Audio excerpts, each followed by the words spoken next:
Hola, ¿qué tal? Me da mucho gusto poder saludarte en esta ocasión. Quiero darte la bienvenida a este programa Creciendo en la Palabra. Estamos muy contentos de que nos acompañes una semana más al estudio de la lección. Este estudio que pretende que podamos comprender de la mejor manera la lección de escuela sabática. Y hemos llegado al final de este trimestre, un trimestre extraordinario, una lección maravillosa. Hemos estado estudiando el libro de los Efesios, un libro, una carta muy especial, una carta que ha sido catalogada prácticamente como un libro que se abre para ilustrar mucha de la teología que Pablo escribe en las otras cartas, en sus otros escritos. Y déjame decirte que algunos comparan la carta como con una gran rueda de la fortuna. No sé si has tenido la oportunidad de subirte a una rueda de la fortuna, pero por lo menos en Londres hay una, el London Eye, con 137 metros de altura. Y mientras va girando esta rueda, cuando llegas hasta la cima, esos 137 metros de altura, tienes una vista extraordinaria del panorama a orillas del río Támesis. Y sabes que para muchos la carta a los Efesios es como esa rueda de la fortuna, que a medida que vas subiendo, entonces vas teniendo un panorama extraordinario acerca de las enseñanzas del apóstol Pablo y de los principios bíblicos respecto al Evangelio. Y justamente entonces estamos llegando a la última semana de este trimestre que son de los pocos que tiene 14 lecciones. Esta es la lección número 14. La lección se titula Efesios en el corazón. Prácticamente es un resumen de toda la carta, de los 6 capítulos de esta carta a los Efesios. Así que realmente es una lección extraordinaria que nos permite echar un vistazo hacia atrás y recordar lo que hemos estado estudiando durante esta semana. Así que vamos a estudiar esta lección bajo 3 títulos o 3 momentos. El primero es benditos en Cristo, el segundo unidos en Cristo y el tercero imitadores de Cristo. Vamos a analizar esos 3 elementos a lo largo de esta lección y vamos a tomar los aspectos más sobresalientes, más importantes y que estamos seguros van a ser de bendición para tu vida. Así que quiero reiterarte la bienvenida a este espacio Creciendo en la Palabra. Y te damos gracias por acompañarnos y, por supuesto, vamos a pedir la bendición de nuestro Dios en este momento para que nos acompañe en el repaso de la lección. Vamos a orar juntos. Bendito Dios que estás en los cielos, Señor, queremos ponernos en tus manos esta hora, pedirte, Padre Celestial, que tu Espíritu Santo nos acompañe mientras estudiamos, compartimos y dialogamos acerca de esta importante lección. Oramos, Señor, para que cada hogar que se conecta y que está con nosotros estudiando esta lección pueda ser bendecido, pueda recibir, Señor, la presencia de tu Espíritu Santo y juntos podamos seguir creciendo en Cristo Jesús. En su nombre lo agradecemos todo. Amén. Quédate con nosotros, ya regresamos para iniciar con el primer título de esta lección.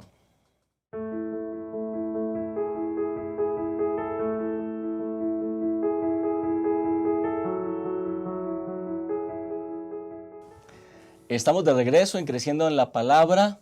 Estamos iniciando el repaso de la lección número 14, Efesios en el corazón, un tema extraordinario. Y bueno, pues en esta mesa de diálogo tengo el placer de estar acompañado esta ocasión por 2 pastores aquí de la Asociación Metropolitana. Recuerden que este programa se emite desde la Ciudad de México. Es una bendición y un privilegio acompañarles y queremos mandar un saludo muy especial a nuestra hermana Carmen Santiago desde Puerto Rico que nos sigue.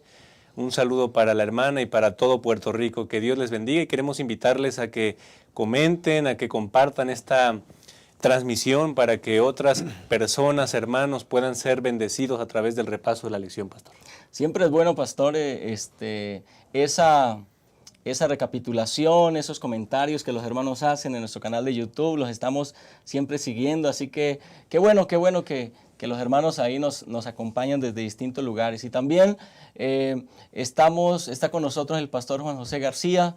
Pastor, también le damos la bienvenida. Gracias por aceptar la invitación de estar con nosotros. Gracias, pastor. Pues aquí estamos para acompañar y compartir con ustedes la lección de Escuela Sabática. Y también queremos mandar un saludo a Europa, porque hay hermanos que nos siguen desde Europa, a Sudamérica, a diferentes países de Sudamérica que siguen la transmisión, y agradecemos que nos acompañen semana tras semana para compartir la lección de Escuela Sabática, a Cuba y a Estados Unidos, entre otros países que sin duda nos siguen semana con semana. Gracias, y bueno, aprovechemos para estudiar la lección de esta semana. Claro que sí. Pues bueno, con estos dos invitados especiales estudiaremos la lección tan importante, tan interesante de esta semana. También, bueno, aprovecho para saludar a los hermanos, hermanas, maestros de Escuela Sabática que nos ven desde aquí, desde toda la República Mexicana, los distintos estados aquí de nuestro país querido de México.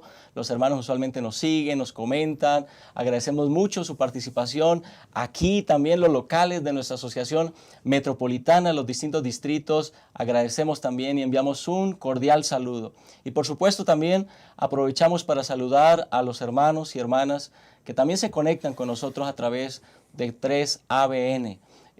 También le damos la bienvenida a este espacio, agradecemos que estén con nosotros y esperamos, apreciados hermanos y hermanas, que este momento sea de gran bendición para todos. Iniciamos el repaso de la última lección de este trimestre, estudiando este libro tan especial, esta carta, como es la carta de los Efesios, y vamos a comenzar con el primer tema de la lección de esta semana, que se titula Benditos en Cristo. Ese es el título de este primer tema, y por supuesto podríamos retomar un poco la imagen de la que hablábamos en la introducción, ¿no? Aquella gran rueda de la fortuna, la carta de Pablo a los Efesios, y desde la altura del estudio de los Efesios podemos ver muchas dimensiones importantes, especiales, que el Evangelio trae para cada uno de nosotros. Es interesante porque el apóstol Pablo no se aboca tanto a analizar o a tocar algún tema muy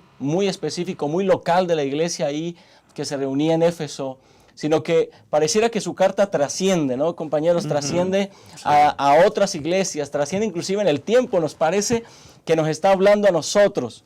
Parece que Pablo estuviera pensando en la iglesia de este siglo, la iglesia de este momento. Y entonces Pablo comienza, porque recuerden, es el resumen de prácticamente, vamos a resumir, vamos a hacer un viaje de estos 6 capítulos en esta lección. Así que Pablo comienza saludando a la iglesia y entonces ayudándoles a recordar las bendiciones que han recibido. Y hay una serie de bendiciones. Pablo hace una lista de bendiciones que en Cristo la iglesia, cada creyente y la comunidad de la iglesia recibe. ¿Por qué no comenzamos, Pastor Jaciel, hablando de algunas de esas bendiciones que Pablo enlista? Claro que sí, Pastor Yolman. Pablo comienza la epístola mencionando desde el versículo 3 en adelante algunas bendiciones que quiere que los cristianos de Éfeso en ese momento pues entiendan, y aparte de entenderlas, las reciban, ¿no? Es decir, no solamente basta con entender qué bendiciones Dios quiere dar, sino también Pablo anhela que ellos las reciban. Y de la misma forma, hermanos, Dios anhela que podamos recibir esas bendiciones. Vamos a ver de qué bendiciones estamos hablando en este día. Empieza mencionando en el versículo 3, dice, bendito sea el Dios y Padre de nuestro Señor Jesucristo. Es decir, toda bendición viene de parte de Dios. No vienen bendiciones porque nosotros no las ganamos o porque nosotros las merecemos por ser jefes, por ser seres humanos. Simplemente Dios es el dador de las bendiciones, ¿verdad? Dios te elige, o sea, sencillo, Dios nos elige. Dios quiere salvarnos, ¿no? O sea, Dios te elige. Toma la iniciativa. Toma la iniciativa. Es una iniciativa divina. Dios toma la iniciativa. O sea, en el reloj de Dios todo sucede a su tiempo. Dios nos elige.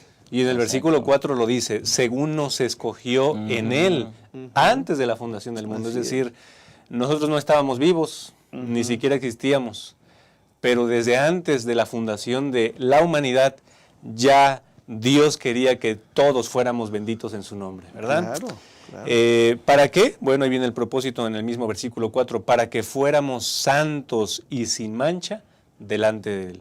El plan divino antes de la creación, el concilio divino de Elena G. de White dice que en el concilio divino el Padre, el Hijo, el Espíritu Santo se unieron, se juntaron, así como cuando tenemos las juntas directivas o los concilios de ancianos, algo ejemplificado, también el Padre, el Hijo y el Espíritu Santo se juntaron para crear el plan de la creación y también el plan de redención. Y uno de los planes principales era la santidad en su divina creación, ¿verdad? Dice el versículo 5 que por su amor nos predestinó para ser adoptados como hijos suyos. Así que el plan de Dios, pastores, tiene que ver con que nosotros fuésemos santos y al mismo tiempo recibiéramos toda clase de bendiciones de parte del cielo. Fíjate que en la iglesia local, nuestras iglesias locales, a veces queda muy ambigua esta parte. O sea, Dios ya me eligió. Y es cierto que el versículo que acabas de mencionar, Dios nos predestinó, aunque lo vamos a ver un poquito más adelante, ¿no? Pero Dios me predestina, o sea, para salvación. O sea, Dios quiere que yo me salve, pero la decisión es mía. O sea, Dios ya hizo todo, ya está todo el plan listo para que nos salvemos. Y a veces nosotros no queremos dar el paso hacia esa salvación. Está muy interesante, ¿no? Sí. Que sucedió, sin duda, en el tiempo del apóstol Pablo, Exacto. que ha sucedido a través de la historia y que hoy sucede en otras iglesias. Que vemos miembros de iglesia que no queremos estar en el cielo, pero no damos el paso para seguir caminando aceptar, o sí, seguirnos sí, preparando sí. para ese asunto, ¿no? O sea, Dios ya me eligió, o sea, Dios me ama, Dios me mira y dice, ya sé cómo es Juan José García, ok, pero lo amo, lo quiero salvar. O sea, Amén. Dios quiere cambiar, quiere transformar el corazón humano. Lo quiere hacer conmigo, lo quiere hacer contigo y lo quiere hacer con todo aquel que cree. ¿Qué tengo que hacer? Aceptarlo. Exactamente. Y Pastor Yolman, esta pregunta que usted hace, ¿no? De qué bendiciones recibimos, podemos dividirlo en dos partes. La primera tiene que ver con, del versículo 3 al 6, tiene que ver con Dios nos eligió para que sin pecado, sin mancha, antes de la creación, la humanidad pudiera ser bendita y santa en su nombre, ¿verdad? Es decir, pudiéramos alabar el nombre de Dios en el versículo 6, pudiéramos aceptar su gracia, su voluntad como seres creados de parte de Él. Pero en el versículo 7 en adelante encontramos que la humanidad cayó en pecado, la humanidad cayó lamentablemente en la tentación. Y a pesar de que hoy estamos manchados de pecado, de contaminación, de impureza, hay bendiciones aún de parte de Dios. Claro. Y ahí lo dice en el versículo 7, en Él tenemos redención por su sangre, el perdón de pecados. Y yo creo que esa es la mayor bendición que como raza, que como humanidad podemos recibir. El perdón de los pecados, la redención en Cristo Jesús. Amén. Amén. Es que Dios nos escoge, como yo decía hace un momento. O sea, Dios ya te escogió, te quiere salvar. Pues cuando Él te escoge y te quiere salvar, ¿por qué te va a perdonar? ¿No? ¿Estamos de acuerdo? Claro, O sea, nos va a perdonar. ¿Sí? Y es lo que tú acabas de decir. Entonces, Dios me perdona. Entonces, yo ya vivo como una persona perdonada. O sea, yo vivo una persona transformada. ¿Sí? Y voy a recibir esa herencia eterna, porque es lo que dice la palabra de Dios, o lo que mostró a través de la lección de la escuela sabática, ¿no? Amén, Entonces, ese panorama, Dios ya me eligió, Dios me perdona, Dios me quiere salvar. ¿Qué tengo que hacer yo? Vuelvo a lo mismo, hay que aceptarlo, hay que creerlo, hay que vivirlo. Amén. Que eso sea parte de nuestros hábitos o parte de nuestra vida. ¿Para qué? Para vivir con la certeza y la seguridad de que eso que está escrito ahí, Dios lo ha cumplido en nuestra vida hoy día, como lo cumplió en la vida de los creyentes en Éfeso, cuando Pablo se los predicó también. Y bueno, entonces aquí está, hermanos, hermanas, una verdad fundamental. Somos benditos en Cristo. Pero me parece a mí que bueno, el apóstol Pablo en el capítulo 1 hace esa lista, ¿no? de toda esa clase de bendiciones, la redención, predestinados para ser salvos. Pero en el capítulo 2 también Pablo presenta una absoluta verdad, ¿no? Todas esas bendiciones que el cielo ha preparado para nosotros, nos las hemos ganado, las merecemos, o tenemos que hacer algo para obtenerlas, o realmente son un regalo del Señor y allí, por allí, entonces tenemos que explorar ese concepto de la gracia de Cristo. ¿Cuál es el papel que juega la gracia de Cristo en esta serie de dones, de regalos que el cielo nos está ofreciendo, Pastor Jaciel. Sí, Pastor Yolman. Pablo empieza en el capítulo 2, una vez que termina las bendiciones de parte de Dios en el capítulo 1. Entonces, Pablo lo que intenta hacer es mostrar a la iglesia de Éfeso que ellos estaban llenos de corrupción, de pecado, que su vida pasada era una vida sin sentido, podemos incluso decirlo. Y es más, específicamente Pablo lo menciona ahí en el versículo 1.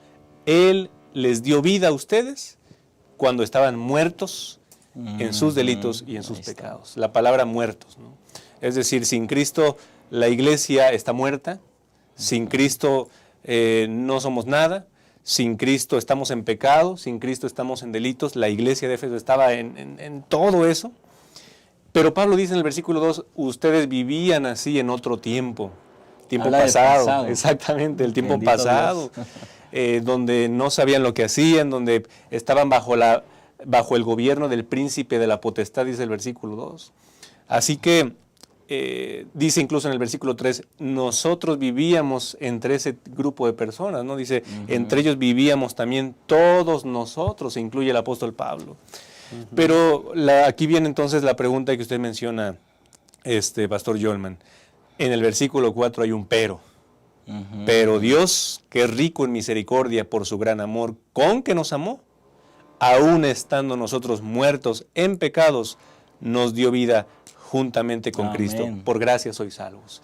Así que el asunto de la gracia es un regalo, es la misericordia de parte de Dios que aún nosotros desobedeciendo, insultando, manchando el nombre de Dios con nuestras acciones, pensamientos, Dios aún así decide darnos la oportunidad de ser salvos por su misericordia, ¿verdad? Amén. Yo creo que ahí en ese regalo, todos hemos ido a alguna fiesta, y yo no sé si se han dado cuenta cuando hay fiesta de niños, el niño mira cómo van llegando los familiares, los amigos, todo el mundo, y van poniendo en la mesa todos los regalos. Y el niño ya los quiere abrir, ¿no es cierto? Y no sé si les ha tocado ver, Pastor Yolman, tu hijo, no sé si te ha tocado ver cuando la fiesta de tu hijo y te ponen los regalos y los empiezas a abrir uno por uno. Ajá, los ojos que el niño pone. Sí, sí. Cómo se emociona cuando sale un carrito, cómo se emociona cuando sale un juguete. No se emocionan mucho cuando sale un suéter, sale una camisa. Entonces, un adulto sí. Un adulto sí. Pero ¿a qué me refiero con esto? Esa es la gracia, es un regalo. Y Dios te la está dando. Cuando tú y yo abrimos ese regalo, ¿dónde lo vamos a ver? Cuando abrimos la palabra de Dios, debiéramos de emocionarnos y de gozarnos de ese regalo que Dios nos está dando, la salvación. O sea, Dios nos está perdonando. O sea, Dios mira esa vida marcada que llevamos, como lo mencionaste. Dios nos perdona, Dios nos restaura y Dios nos da ese regalo, la salvación. O sea, como tú dices, nos predestinó para ser salvos. O sea, es el regalo, su gracia. Dios nos la está dando, no nos está costando nada. Porque en la fiesta al niño no le cuesta nada, él simplemente lo recibe. ¿Qué tiene que hacer el niño? Aceptarlo. Así es. Regalazo. Así es la gracia. ¿Qué tengo que hacer yo? Aceptarlo, tomarlo. ¿No? Ahora, es triste ver que a veces cuando a la gente no le gusta un regalo, tomarlo y tirarlo en el bote de la basura.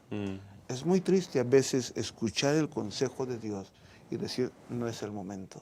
Como si lo estuviéramos tirando. Desechando el regalo. Desecharlo.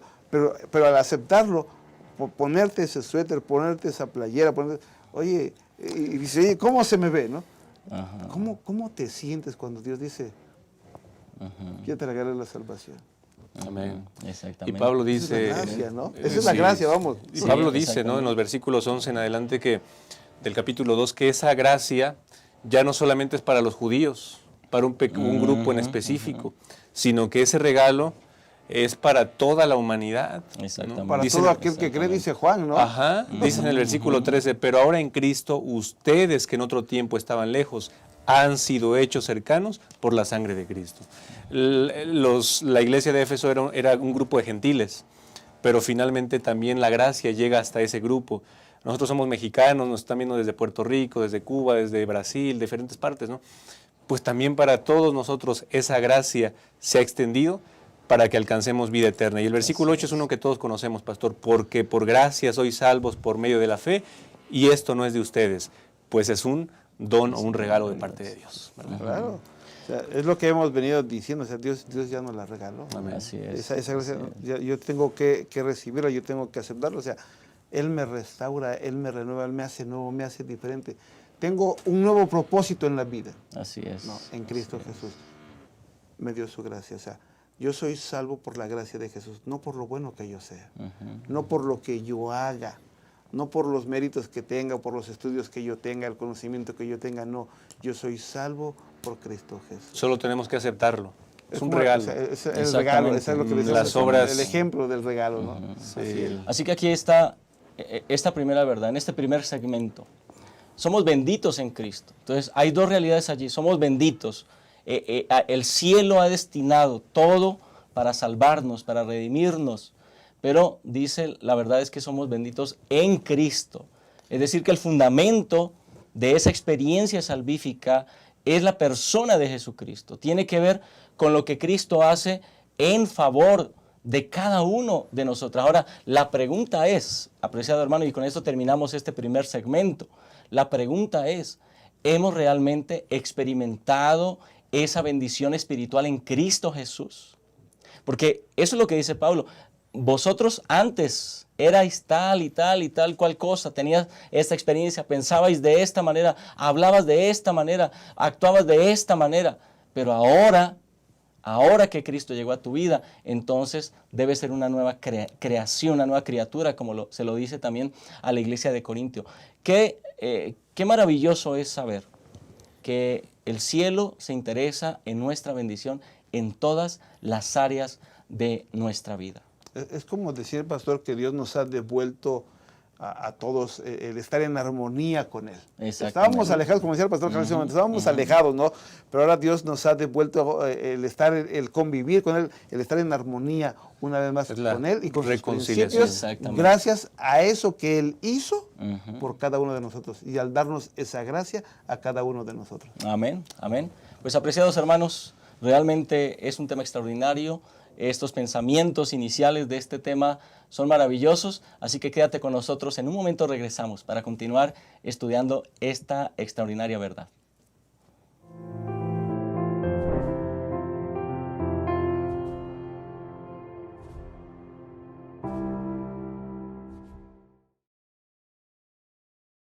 Amar es un verbo para vivir y compartir. Juan decía que el que no ama no conoce a Dios, porque Dios es amor. Muestra que el amor es real en ti. Entonces anda cada día con Jesús, para mirar a los otros con los ojos del Padre. Deja que el amor de Dios motive tus pensamientos hacia los demás y tus acciones por ellos.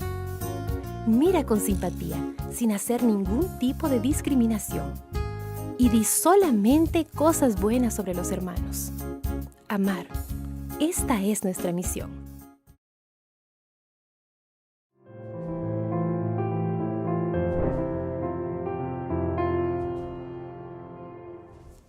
Bueno, seguimos estudiando esta preciosa lección, Efesios desde el corazón. Y vamos entonces con el tema número 2, unidos en Cristo.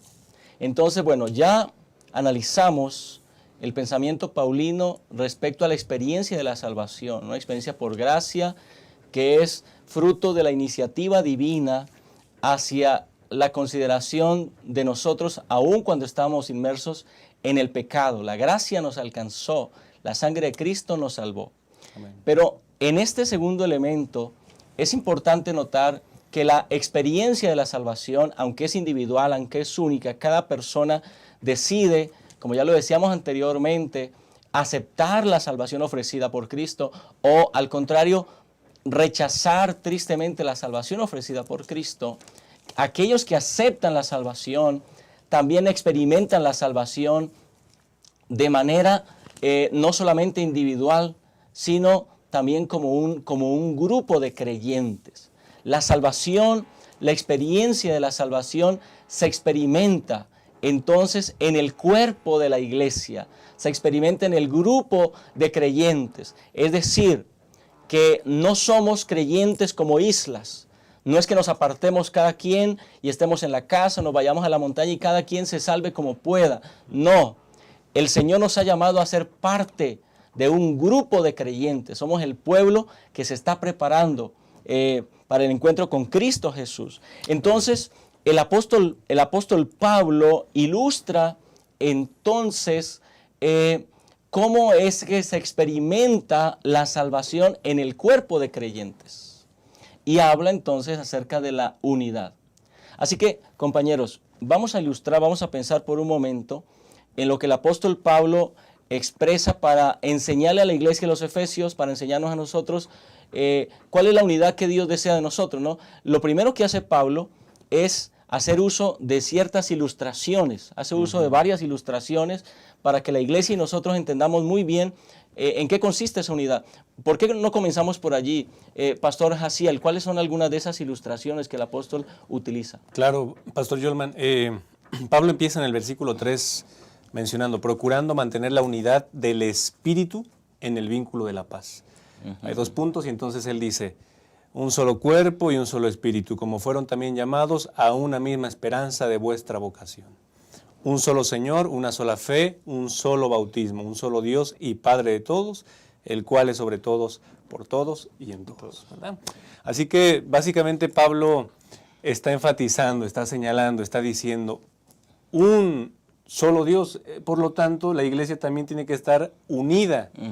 Elena G. de Guay dice que tenemos que ser uno con nuestros semejantes y con Cristo, y también en Cristo, como también Él es uno con Dios. Entonces se podrá decir de nosotros, ustedes han alcanzado la plenitud. Qué bonito, ¿verdad? Wow. Esto tiene que ver con reconocer, de repente por ahí un hermano una vez dijo, ¿no? Pastor, yo creo en el Padre, yo creo en el Hijo, pero no creo en el Espíritu Santo, ¿no? Eso yo creo que es una fuerza, yo creo que no forma parte de la Trinidad. Yo creo en la esperanza, incluso dijo el hermano en algún momento. Yo creo en la esperanza de la segunda venida de Cristo. Yo creo en el bautismo, que es por inmersión. Yo fui bautizado, pero por ahí en algún momento, ¿verdad? Yo no creo en el Espíritu Santo. Eso entonces ya no entra como la unidad que Dios quiere que tengamos como pueblo. Ciertamente la unidad nos ayuda para avanzar, la unidad nos ayuda para que como iglesia podamos tener unidad doctrinal, unidad en pensamiento, unidad en actos, unidad en misión. Pero cuando se pierde esa unidad en alguna de estas cuestiones, entonces ya no hay una obra total, ya hay una obra que se parte entonces, ¿no? Esa es la vida práctica de la iglesia. O sea, tenemos que caminar en esa unidad como tú lo acabas de marcar, pero para caminar en esa unidad, el ser humano tiene que entender esos propósitos que menciona el apóstol Pablo en los versos del 1 al 3. La humildad, la mansedumbre y la paciencia. Claro. ¿No? Permitir que sea Dios quien dirija la vida del ser humano. La iglesia se va a mantener unida si Dios dirige la iglesia. El ser humano se va a mantener unido bajo esos principios si permite que Dios dirija su propia vida. Exacto. Y eso hará una unidad. Eso nos hará caminar en la dirección correcta. Porque como tú ponías el ejemplo de este hermano que dice, bueno, yo no creo en el Espíritu Santo, pues yo puedo decir, yo no creo en el diezmo, yo no creo en el sábado. Yo me estoy alejando, en la profecía, yo me estoy alejando o me estoy apartando de la unidad que Cristo Jesús me está mostrando en su santa palabra. Porque no es lo que yo creo, no es lo que Él cree, no es lo que la gente cree, es lo que dice la palabra de Dios. Y la palabra de Dios lleva o va en una dirección, no es que la palabra de Dios te dice aquí verde y acá te dice rojo y ahora te va a decir ahora hazlo negro, no, claro. Va una secuencia, va una dirección, va una unidad.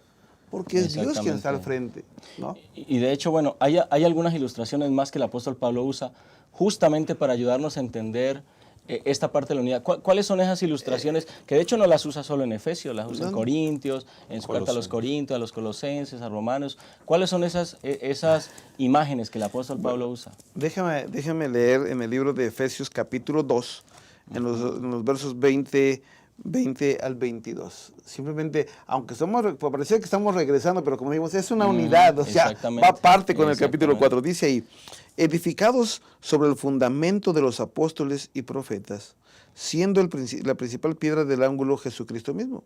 En él todo el edificio, bien coordinado, va creciendo para ser un templo santo en el Señor, en quien vosotros también sois juntamente edificados para morada de Dios en el Espíritu. Dios, por lo tanto, es el constructor, podríamos decirlo. Dios es el constructor. Y déjenme leer el comentario de esta lección de 3 en 1, que hace el autor de la Escuela Sabática. Déjenme leer el comentario que dice así. En la metáfora de Pablo, estoy leyendo en la página 118 de la lección 3 en 1, dice, en la metáfora de Pablo, Dios es tanto el constructor como el ocupante de la estructura. Los cimientos son los apóstoles y profetas. La piedra angular es Cristo. Y los materiales de construcción son los creyentes judíos y gentiles. Aquí es donde se pone esa vida práctica. Dios es el que construye, o es el constructor. ¿Estamos bien? Dios es el constructor. Entonces, los apóstoles y profetas, como lo estudiamos durante el trimestre, bueno, claro. Eres tú, soy yo. Es todo aquel que cree y confía en Cristo Jesús. Es el Hijo de Dios. Él es el apóstol. Él es el profeta. Porque Él está siendo dirigido por Dios. Y en ese sentido, bueno, Él va a poner los cimientos. O sea, un padre de familia pone los cimientos para que su casa camine en una sola dirección. Un padre de familia pone los cimientos para que su familia se mantenga unida, ¿verdad? La iglesia tiene los cimientos basados en la palabra de Dios para dirigir la iglesia. Los profetas, exactamente, de los apóstoles. Entonces, y Dios es el constructor de esa iglesia, Dios es el constructor de esa familia para mantenerla unida. La importancia de, si un templo, una construcción, una casa, un edificio se hace mal por un tabique o por varias varillas que se colocaron mal, todo el edificio en un temblor, en un momento de crisis, se va a derrumbar. Así es. Entonces, eso tiene que ver también con la iglesia. Si un hermano, una familia, toda la iglesia está en división, no está en unidad de pensamiento, no está en unidad teológica, no está en unidad de esperanza, pues entonces el templo que somos como iglesia va a ser destruido también, ¿verdad? Ahora, pensemos en esa unidad. Unidad no es que quiere decir, voy a hacer todo lo que el pastor Yolman diga, todo lo que el pastor García diga, todo lo que diga. No, eso no es unidad. O sea, hay unidad en la diversidad, o sea, vamos a pensar diferentes, pero el camino ya no lo trazó Dios. El camino, y entonces tenemos que caminar juntos en esa dirección. Y tu aportación y mi aportación y la aportación de usted va a contribuir a que caminemos en unidad en la iglesia de Cristo. Exactamente. Entonces, bueno, hermanos, hermanas que nos están siguiendo, que están aquí siguiéndonos en esta línea de pensamientos.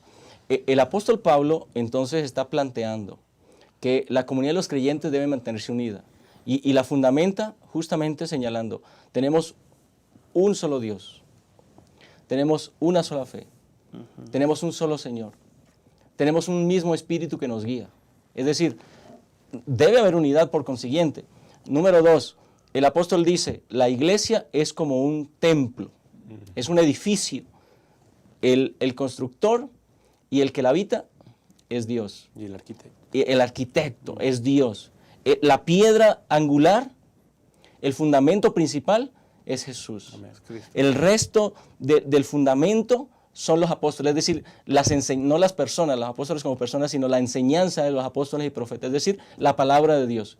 Y quienes edificamos, pues somos nosotros, todos los creyentes. Ahora, el apóstol Pablo quiere asegurarse de que cada uno de nosotros entendamos que hacemos parte de un cuerpo. Bueno, también usa esa ilustración, ¿no? Que está más rica, más enriquecida, tal vez en la carta a los Corintios, en la carta a los Romanos, habla del cuerpo, habla de cada miembro del cuerpo, pequeños, grandes, pero que todos igualmente importantes. Es decir, nadie puede sentirse ni excluido de la congregación de los creyentes. Tampoco nadie debería sentirse el absoluto, el indispensable en el cuerpo de los creyentes, porque todos colaboramos con todos. Ahora, hay una verdad práctica aquí. Y vamos a este segundo momento, en este segmento. Hay algunas acciones prácticas que fomentan la unidad. Es decir, el apóstol Pablo pone ese cimiento, ¿no? Estos son los ejemplos. Somos un cuerpo, somos como un templo, un edificio. Habla de los unos, esos 7 unos, Pero ahora el apóstol Pablo dice, ¿cómo es que en la iglesia podemos fomentar la unidad? Pensemos, hermanos que nos siguen de cualquier parte del mundo, que hacen parte de una iglesia, tal vez alguien hace parte de una iglesia pequeña, una iglesia chica de 15, 20 miembros, o tal vez haya alguien que hace parte de una iglesia grande, ¿no? de 500 miembros. ¿Cuáles son las acciones que el apóstol Pablo está aconsejándole a los efesios que hagamos y a nosotros que sigamos para fomentar esa unidad en la iglesia? Comencemos, Pastor Jaciel. ¿Cuáles son algunas de esas acciones? Sí, Pastor Yolman. Tiene que ver con, en primer lugar, entender el miembro de la iglesia tiene que entender cuál es su don espiritual.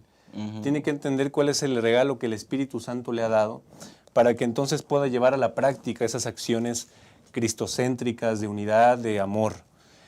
Si un miembro no conoce cuál es su don, si un miembro está en la iglesia pero está sentado, no hace nada, entonces no va a formar parte del cuerpo de Cristo, ¿no? Exacto. Y no va a reflejar, por lo tanto, el verdadero carácter de Cristo, ¿no? Porque un discípulo, un miembro de iglesia fiel, tiene que conocer su don espiritual para entonces poner en práctica estos requerimientos que el Señor nos pide que hagamos. Por ejemplo, en el versículo 2 dice, con toda humildad y mansedumbre, sopórtense con paciencia los unos a los otros en el amor, ¿verdad? Es una característica muy importante, humildad, mansedumbre. Por ejemplo, en el versículo 25 dice, desechando la mentira, hablen la verdad cada uno de ustedes con su prójimo, porque somos miembros los unos con los otros, ¿verdad? Así que tenemos que desechar la impaciencia, la mentira, el error, cualquier asunto de orgullo, tiene que ser desechado para que Cristo viva en nosotros. En medio de la comunidad de la iglesia. Yo lo dije en su momento, esa es la vida práctica de la iglesia, esa es la vida práctica del cristiano. Los capítulos 4, 5 y 6 del libro de Efesios es la vida práctica del cristiano. ¿En qué sentido? Ahora es donde vamos a poner en práctica los consejos que ya nos dio el apóstol Pablo en los primeros 3 capítulos, ¿no? Y esto que tú estás mencionando, claro, el cristiano tiene que ser diferente. No podemos seguir siendo igual, ya lo habíamos visto en el segmento pasado, sí, claro. O sea, ya somos diferentes. Si ya somos diferentes, entonces yo tengo que vivir un cristianismo diferente, sí, ¿no? Y entonces el apóstol Pablo en el capítulo 4 comienza diciendo eso, sigue la línea. O sea, camina en este camino y te presento que te mantengas unido, ¿no? Y si vas a mantener unido, pues también tienes que vivir esta vida práctica, o sea, tienes que ser un cristiano diferente. Y al ser diferente no estamos diciendo que tenemos que apartarnos y aislarnos y escondernos, no. Es aprender a vivir o a convivir como Cristo convivió en medio de las personas, mostrando el amor de Dios. Y que nuestro cristianismo sea de esa misma manera. Y vamos a caminar en esa unidad en Cristo Jesús. Exacto. Bueno, yo veo algo acá. Y a mí me parece, hermanos, maestros que nos están viendo, es importante a veces que toquemos esta parte práctica en la lección de escuela sabática cuando nos paramos frente a nuestros alumnos el sábado y veamos la realidad. Yo veo aquí, por ejemplo, que se soporten unos a otros, que tengamos paciencia los unos con los otros, que seamos bondadosos los unos con los otros.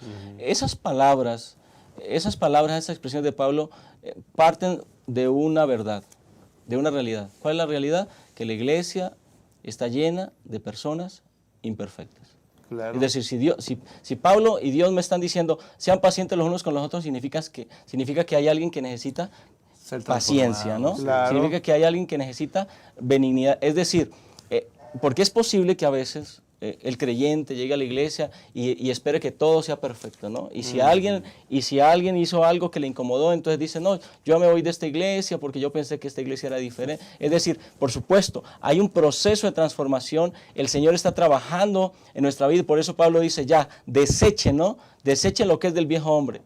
Eso significa entonces y bueno, hablamos de los frutos del Espíritu Santo, ¿no? Amor, gozo, paz, benignidad, bondad, que el apóstol Pablo espera que nosotros, en medio de la comunidad de la iglesia, entendamos que la otra persona es imperfecta, como nosotros lo somos, y que podamos ayudarnos unos a otros en ese crecimiento espiritual. Creo que hacia allí va el asunto de la unidad de la fe. ¿Y cuál es esa goma que permite la unidad?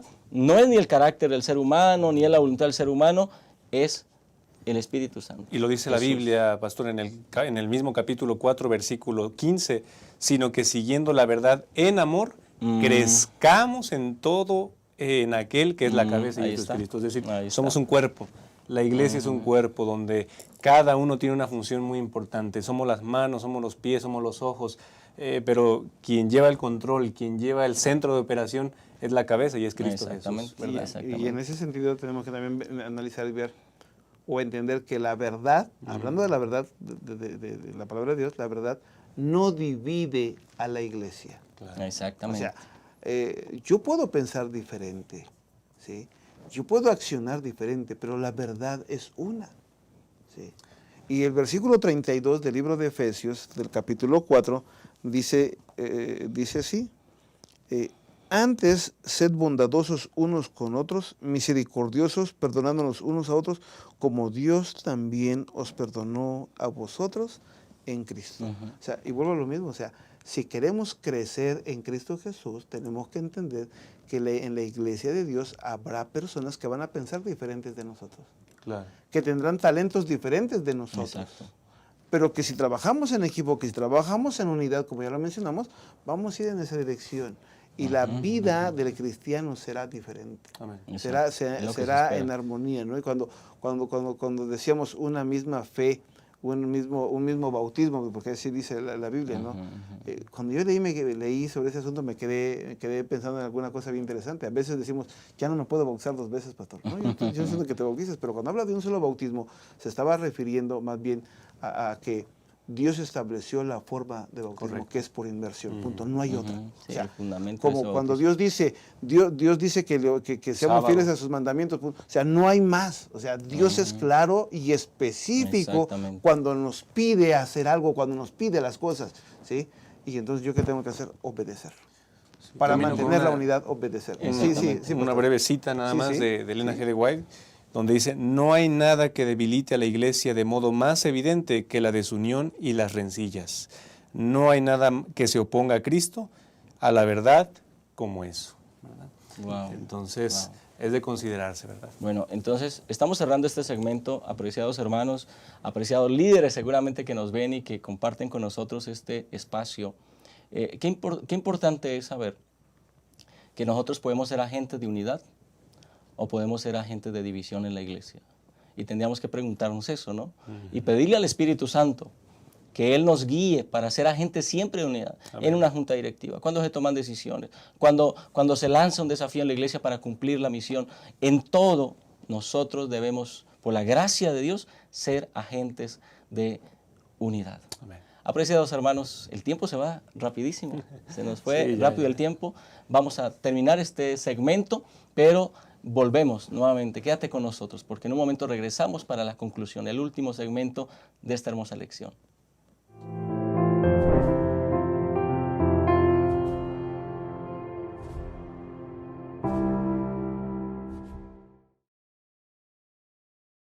Abrazar. ¿Te has puesto a pensar en cómo demostrar amor de diferentes formas? Una de esas maneras es promover el bienestar del otro, y eso se puede ver cuando manifiestas actitudes que hacen que el otro se sienta bien recibido. Aquí en la iglesia puedes acercarte con una sonrisa, saludar con alegría. Sé bienvenido, dando la bienvenida a la casa del Padre, decir tu nombre y preguntar el nombre del otro, desear saber de dónde viene y cómo está, colocarte a disposición para lo que Él necesite, ser la extensión del abrazo y la sonrisa del Señor. Ese es un gran privilegio.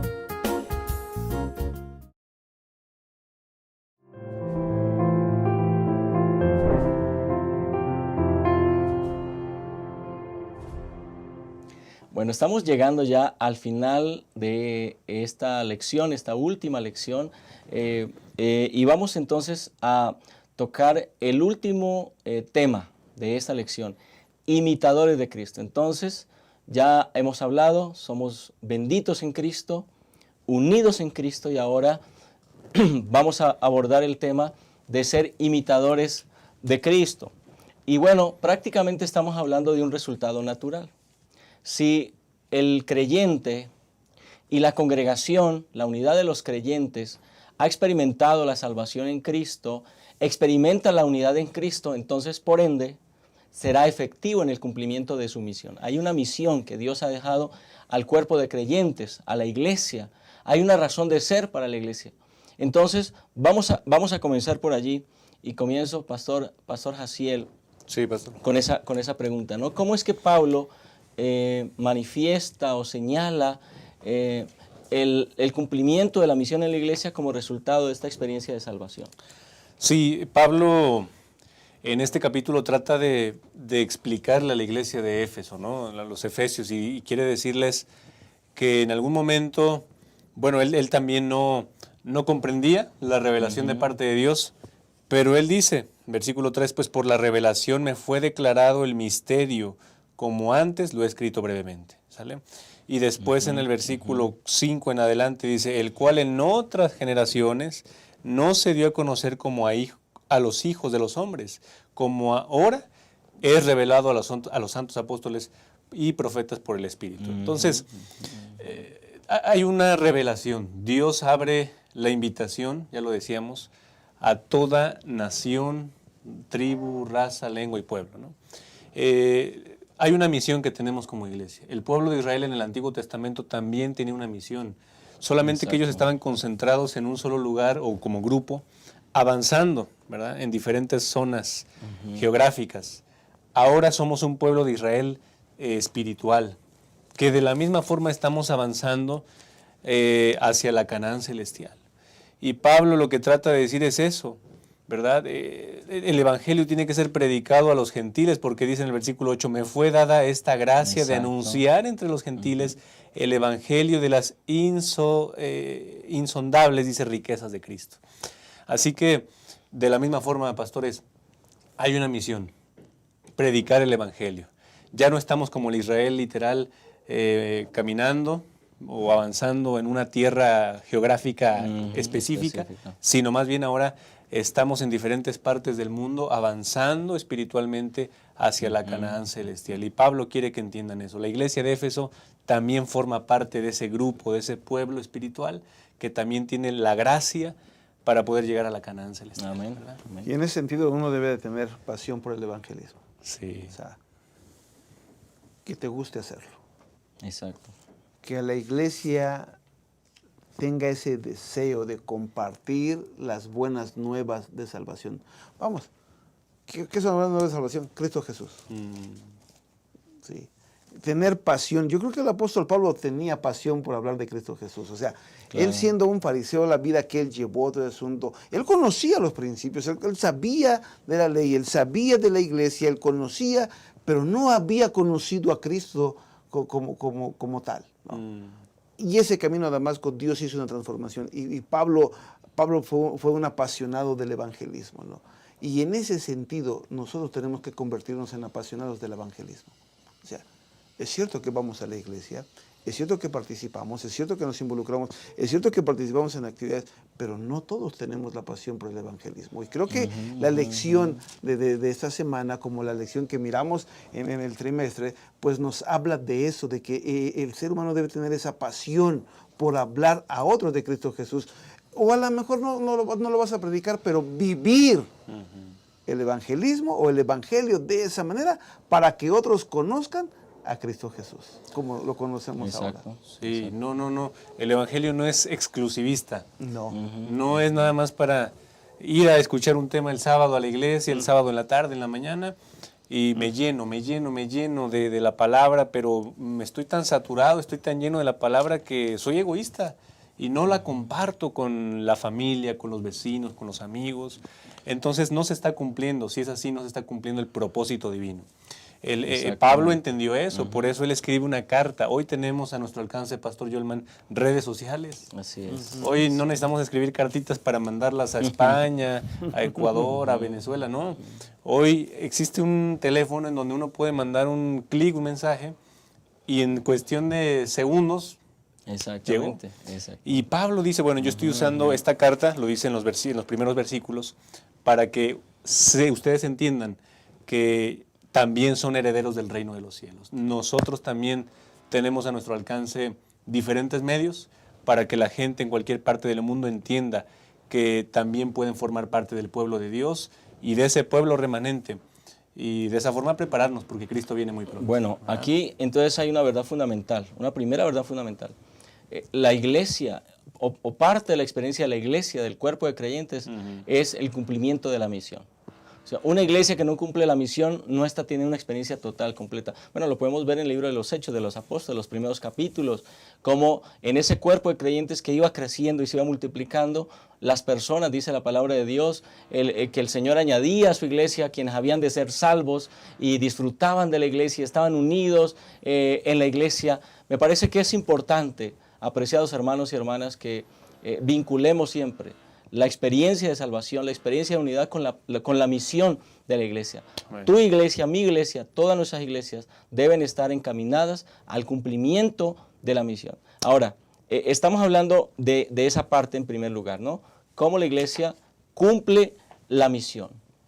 La unidad de la iglesia genera que las personas miren adentro de la iglesia o miren al creyente y digan, algo está pasando allí. Y entonces eso permite a la iglesia cumplir mejor con la misión. Ahora, hay otra parte importante en la experiencia del cristiano.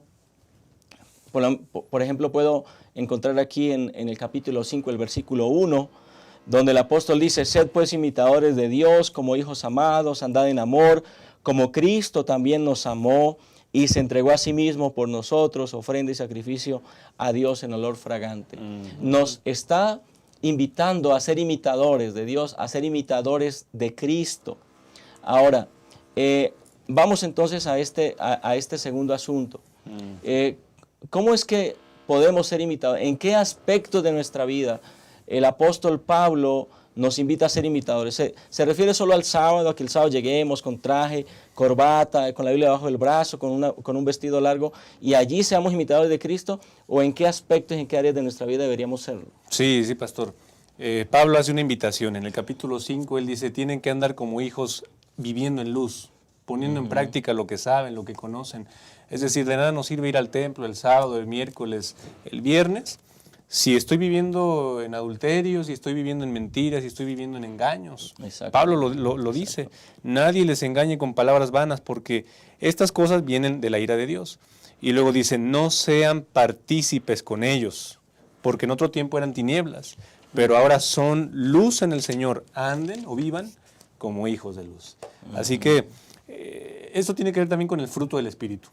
Y Pablo lo escribe en Gálatas capítulo 5, ¿no? Versículo 22. El fruto del Espíritu es amor, gozo, paz, paciencia, etc. Y en el versículo 9 lo recalca, porque el fruto del Espíritu es toda bondad, justicia y verdad. Así que la transformación no la vamos a adquirir nosotros mismos por nuestro propio conocimiento, sino la vamos a adquirir en la medida que estamos pasando tiempo con Dios, viviendo en comunión con Dios. Naturalmente el Espíritu Santo va a ir cambiando nuestra visión, nuestra vida, nuestros planes, y vamos a ver entonces el reflejo del amor a Dios. Eso se va a llevar a cabo entonces a nuestro prójimo. Pablo lo menciona y se centra en el matrimonio, ¿verdad? En el matrimonio, donde habla de someternos unos a otros en el temor a Dios. Y entonces en el versículo 22 en adelante, Pablo va mencionando, ¿no, pastor? ¿Cómo podemos entonces los matrimonios glorificar a Dios a través de vivir en la luz que es Cristo Jesús? Exactamente. Y es que andar en la luz, tu vida tiene que cambiar. No puede ser igual. O sea, cuando uno comienza a andar en la luz, uno tiene que cambiar, porque somos la familia de Dios, somos los hijos de Dios. O sea, el corazón ya fue transformado, el corazón ya fue convertido. Yo debo de vivir una vida diferente, una vida semejante a la de Cristo Jesús, como decía el pastor Johan hace un momento, ¿no? Sed imitadores de mí como yo de Cristo, ¿no? Sed imitadores de mí como yo de Cristo, ¿no? Entonces, en ese sentido tenemos que caminar todos juntos, ¿no? Y cuando hablas de la familia, es cierto, yo creo que va cerrando el círculo Dios de alguna manera para hacernos ver. O sea, el Evangelio es para todo el mundo, exactamente, pero el Evangelio también es para ti. Pero el Evangelio también es para los que están cerca de ti, para la iglesia. Pero el Evangelio también es para tu familia, para tu casa, ¿no? Los hijos. Y para los hijos. Entonces, hablando del matrimonio, el esposo tiene que amar a la esposa así como Cristo amó a la iglesia. ¿Y cómo lo veo yo de esa manera? Bueno, si Dios murió por la iglesia, el esposo tiene que dar su vida por su esposa. Si Cristo Jesús hizo todo por sus hijos, el esposo debe de hacer todo por su familia, por su casa, ¿no? Yo lo veo más en ese sentido, ¿no? Darlo todo. Y cuando vamos a los hijos, bueno, también hay consejos para los hijos, para los padres, y también hay consejos para los amos y los empleados, como se mencionó hace un momento, ¿no? Entonces, los consejos, porque esta es la vida cristiana de la iglesia. Práctica. La vida práctica, gracias. Entonces, los consejos están en todas las áreas, en todos los ámbitos de la vida del ser humano. ¿Sí? Pero aquel ser humano que entiende la misión de predicar el Evangelio, la va a predicar fuera de su casa como dentro de su casa. ¿Sí? Pero tenemos que practicarlo en la casa para reflejarlo en la iglesia y para reflejarlo en el área de trabajo. Eso dice el mensaje de White. El primer lugar donde se ve el reflejo de Cristo, donde uno puede testificar, es en la familia. Así es. Con los hijos, con la esposa. Exactamente. Pues a mí me parece que un aspecto importante aquí que el apóstol Pablo quiere resaltar es que no nos vayamos a engañar pensando que la experiencia del cristiano se limita a un tiempo, es decir, el sábado, y a un espacio, la iglesia. No es así. La experiencia del cristiano es una experiencia 24/7. Y aunque en la iglesia somos una comunidad de creyentes, cada uno vivimos un rol. Fuera de la iglesia somos padres o hijos o esposos, somos estudiantes, somos empleados o somos empleadores, somos vecinos. Es decir, en esos roles de la vida práctica, nosotros necesitamos reflejar a Cristo Jesús.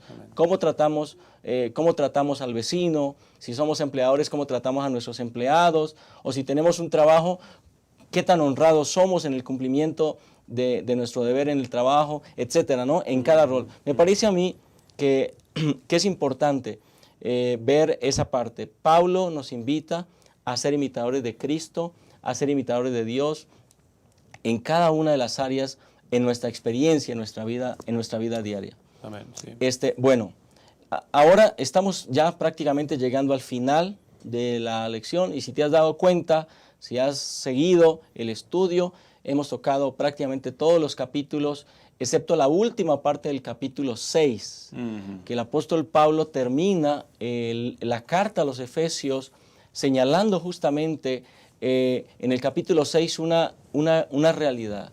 La primera realidad, que estamos en medio de un conflicto. Y la segunda realidad, que no estamos solos. Entonces, me gustaría a mí, a manera de conclusión, después de lo que hemos visto ya en esta lección tan hermosa, pues que Pastor Jaciel, Pastor Juan José, le hagan una invitación ahí mirando a nuestros hermanos, nuestras hermanas que nos ven, a quienes agradecemos que nos acompañen, algún mensaje a manera de conclusión que fortalezca la fe y que sea ese llamado a la comunidad de los creyentes. Amén. Comencemos por usted. Sí, Pastor, bueno, Pablo empieza en el versículo 10, dice: por lo demás, hermanos míos, fortalezcanse en el Señor y en su fuerza poderosa.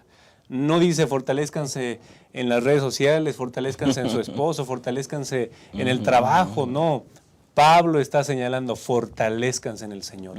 Nuestra fortaleza, hermanos, nuestra victoria está cimentada en Dios y en su palabra. Amén. ¿Queremos salir victoriosos? Vayamos en busca de Dios todos los días, constantemente. Ustedes ya leyeron en la semana y estarán leyendo la armadura de Dios a detalle, ¿verdad? Exactamente. Pero en conclusión, la victoria la encontramos cuando estamos sometidos a Dios.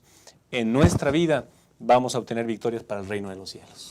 Amén. Gracias, Pastor Jaciel.